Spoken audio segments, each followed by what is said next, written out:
తాజా 30 రావెల కిషోర్ బాబు ఏపీ కేబినెట్లో యమ యాక్టివ్గా ఉండేవారు. నిత్యం ఏదో ఒక రకంగా వార్తల్లో నలుగుతుండేవారు. చంద్రబాబును అస్సలు ఖాతరు చేసేవారు కాదు. ఓసారి ఆయన కుమారుడు హైదరాబాద్లో ఓ మహిళను వేధించినట్లు ఆరోపణలు ఎదుర్కొన్నారు. ఆ తర్వాత ఒకసారి రావెల కొన్ని గంటల పాటు కనబడకుండా మాయమైపోయారు. ఈ పరిస్థితుల్లో చంద్రబాబు ఆయనను మందలించినట్లు కూడా వార్తలొచ్చాయి. ఎప్పుడు మంత్రివర్గ విస్తరణ జరిగినా మొదటిగా పదవి పోయేది రావెలదేనని టీడీపీ వర్గాలు ఎప్పుడో ఒక నిర్ణయానికి వచ్చాయి.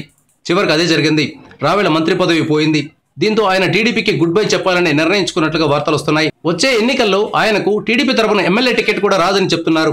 ఈ నేపథ్యంలో ఇక టీడీపీలో ఉండడం అనవసరమని రావెల భావిస్తున్నట్లు సమాచారం. టీడీపీ నుంచి వైదొలిగితే ఎక్కడికి వెళ్ళాలి అనే ప్రశ్న వస్తుంది. Immediate alternative YCP.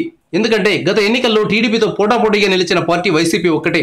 TDP YCP కాకుండా ఇతర పార్టీలకు ఆంధ్రప్రదేశ్లో పెద్దగా స్థానం లేదు. రావెల లాంటి వివాదాస్పద నాయకుడిని తీసుకోకూడదని జగన్ నిర్ణయిస్తే అప్పుడు రావెల ఏం చేస్తారు అనే ప్రశ్న వస్తుంది. వైసీపీ కాదంటే రావెల బహుజన సమాజ్వాదీ పార్టీలో చేరాలనుకుంటున్నట్లు తెలుస్తోంది. ఎస్సీ సామాజిక వర్గానికి చెందినందున బీఎస్పీలో చేరితే బాగుంటుందని రావెల భావిస్తున్నట్లు సమాచారం. ఈ మేరకు ఆయన ఒకసారి మాయావతితో కూడా సమావేశమైనట్లు రాజకీయ వర్గాల్లో ప్రచారం జరుగుతోంది. అయితే ప్రస్తుతం మాయావతి పరిస్థితి కూడా ఏమీ బాగోలేదు. ఉత్తరప్రదేశ్లో ఆమె పార్టీ 3వ స్థానానికి పడిపోయింది. అందువల్ల రావెల బీఎస్పీ కంటే ఎలాగైనా వైసీపీలో చేరడానికి ప్రాధాన్యం ఇస్తారని తెలుస్తోంది. ఎందుకంటే వైసీపీకి ఎస్సీ సామాజిక వర్గంలో మంచి ఆదరణ ఉంది.